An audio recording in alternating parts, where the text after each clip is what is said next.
Magkano be? 50 po. 50 kilo? 50? Di ba mahal yan mga tropa? Medyo mahal to. Papalaban ako mo. 87. Mahal? Ayan o, 30 lang ang kilo dito. Putik na yung sinasabi ko na eh.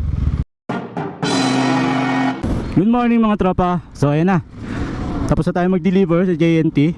Kaso nag-chat si Mrs. Nag-video call pa nga pala. Papabili ng Indian mango. Wala niya mo. Maghanap pa tuloy ako ng Indian mango. Problema, wala akong lagayan. Wala naman akong bag na dala. Paano ko bibit-bitin yun? Lalagay ko dito sa manubela. Ano ba naman yan? Tsaka saan ako bibili dito? Ayun, may nakita agad ako. Kaso wala yatang plastic. Maliit, malalaki daw sabi niya. Ano pa ako malalaki? Sensya na po, gusto ni Mrs. yung malalaki. Yun, may nakita na ako. Park muna tayo ng saglit dito. Papark lang saglit. Bilang ako mangga tayo. Park lang ako saglit. Hindi tayo na mangga. Ayun dami nilalagyan pa nila ng pampakulay. Saan tayo? Dito tayo.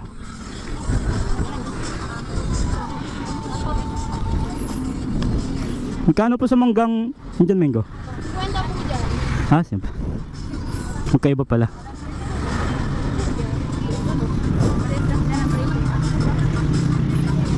Magkano be? 50 po. 50 kilo? Di ba pwedeng 50? Ngay. Ito po. Sige, 50. Di ba mahal yan mga tropa? Pero maganda kasi. Gusto ni Mrs. malalaki daw. Ayun, may iba hinog na. Arte pa naman nun. Hanap tayo ng matitigas pa.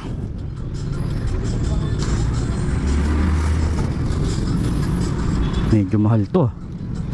Papalaban ako mo. Tapos mabigat pa.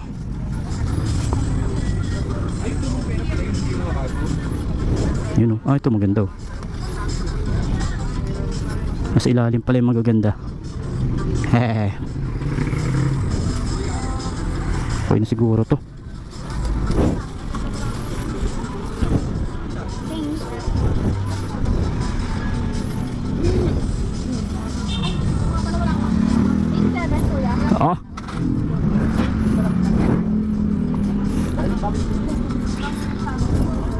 Padoble ang plastic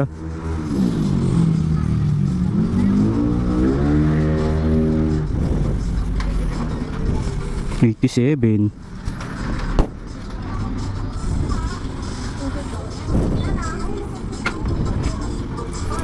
Mahal? 20 lang to. 87. Alang mo. Titipid nga ako Alam ko na, babawas ko to doon sa utang ko. May utang ako sa kanya baka bumigay Ayan.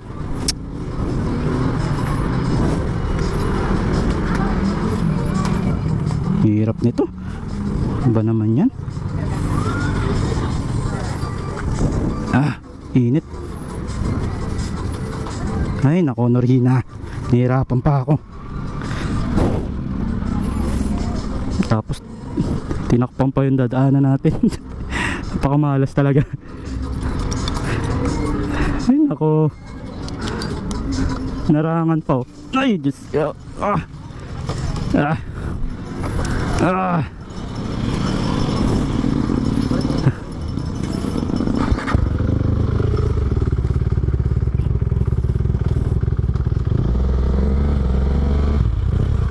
Ay nako, 87 mangga.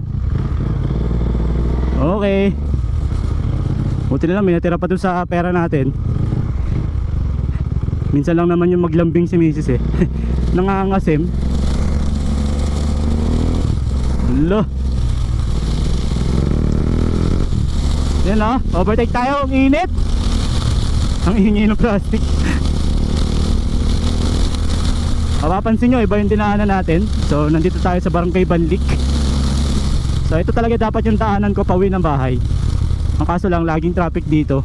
Kaya shortcut ako dun sa Barangay San Isidro para sa bukid ako dadaan. Wala masyadong sasakyan. Dito kasi ito na yung daanan talaga papuntang Barangay Mamatid eh. Hanggang papuntang Barangay Baclaran, Look. So pag diniretso mo to, papunta na to ng Kalamba. Tapos meron din dito pag kumanang ka dito sa may Palaw, Barangay Palaw. So parte na yun ng Kalamba, Laguna. So ito kasing lugar namin, boundary ng Kabuyaw at ng Kalamba. O diba? May natutunan kayo sa akin. Walang kakwenta-kwenta. Sabihin ng iba, alam namin yan. Ayan o. Ito yung sinasabi kong may release dati dito. So ginawa na kasi ngayon, itinaas na yung trend. Yan yung papuntang Palaw, Kalamba na yan mga tropa. Pero tayo, kakaliwa tayo. Punta tayo ng Barangay Mamatid. Kaya nalubak dito eh. Lubak dito yung kalsada. Oh my god. Ay, tis lang. Maayos din itong lubak na to. Pag tag-ulan na, tsaka ayusin to eh. Woo! Ang init. Buti na lang may mga puno dito. Kaya medyo lumilim. Okay. Aray. Pag ginagawa dito yung para sa flood control, ang tanong lang, matatapos kaya to bago magtag-ulan? Kasi tingnan nyo naman yung mga empleyado o yung gumagawa, 2, 3. Paano matatapos yan? Okay, paano na tayo? Let's go! Woo! So kagandahan pag may puno eh. Kahit na sobrang init, lumililim kahit papaano. Alright. Oh, may diretso sila, may daanan ba dun? Alam ko sarado dun eh. Dito lang tayo pa sigurado. Kesa bumalik pa tayo. Ginagawa rin kasi yung kalsada dun, ay yung kanal. So sinara nila yung kalsada. Kaya iikot tayo. Medyo malayo yung iikutin natin mga tropa. Ayan oh, 30 lang ang kilo dito. Putik na yung sinasabi ko na eh. 50 dun eh. Ay sinasabi ko eh. Hindi kasi makapag-antay eh. Lalaki pa. Grabe naman ang patong nun. Times 2 halos. So dapat yung 80 pesos, 87 pesos ko, ilang kilo dapat. Ay nakatantan. Yan ang lamang sa atin ng mga babae. Ng mga babae kasi maghahanap niya ng pinakamura, hindi agad yung bibili. Katulad ko na syempre sino pinakabumili, ako bili agad. Mga babae hindi eh. Maghahanap pa yan ng mas mura. Tapos pag may nahanap na mura, siguraduhin niyo pa yung kung yun ba talaga pinakamura. Tapos pag wala siya nahanap, babalikan niya ngayon yung pinakamura na nakita niya. Ganun ka yung mga babae. Ganun kalulupit tawag dito, magtipid. Ganun sila kagaling sa pera. Ay nako, nakakapanghinayang yung 60 pesos. Sayang din yung kahit pa paano. May pambili, pang ilang kilo na sana yung binili natin. Sayang. Pero nandyan na yan. Lessons learned, tonton. Sa ulitin. Hindi na ako bibili doon. Dito na ako bibili sa loob, dito sa amin. Nakamura pa ako.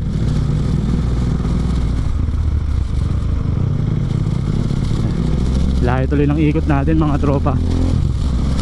Dapat ando na tayo. Umikot pa kasi tayo eh.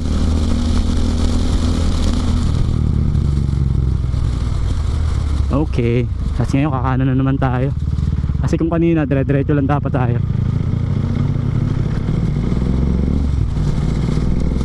Pag nalaman pa ni Mrs. na mahal itong mangga, magagalit pa yun. Pag napanood niya itong video, magagalit yun sigurado. Sabihin mo, ba't ang mahal ang bili mo? Ganun pa yun eh. Siya na binilhan, siya pa magagalit. Pwede yata dumaan ah. May nakikita akong dumadaan ah.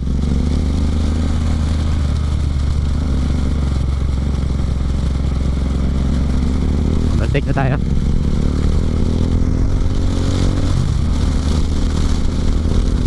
Let's go.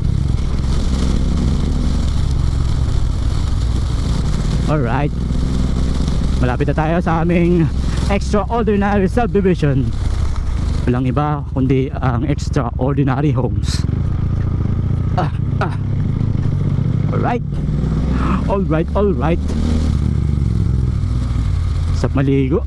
Maliligo nga ako pag uwi. Init ng katawan ko eh. Sobrang init kasi. Dami tayo gagawin ngayong araw mga tropa. Kasi papalitan natin tong signal light natin sa harap. So yung likod napalitan ko na nung rest day. Kaso kulang yung signal light ko. So more uli ako sa online. So papalitan natin yung harap. Ano, kita nyo ba? Ang pangit eh. Napuputol na siya kasi ano na, yung plastic niya lumutong na, o yung goma niya lumutong na. Kaya pag nagalaw siya ng kahit nasandalan lang, putol, nakalaylay. Nakailang tikit na ako ng Mighty Band. So syempre pag nadanggil na naman o nagalaw na naman, putol na naman. Ito na naman tayo. Tignan mo yung parking ng mga motor dito, di ba?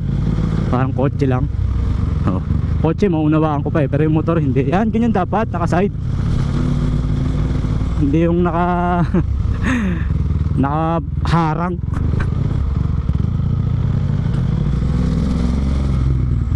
Okay, liko na tayo dito.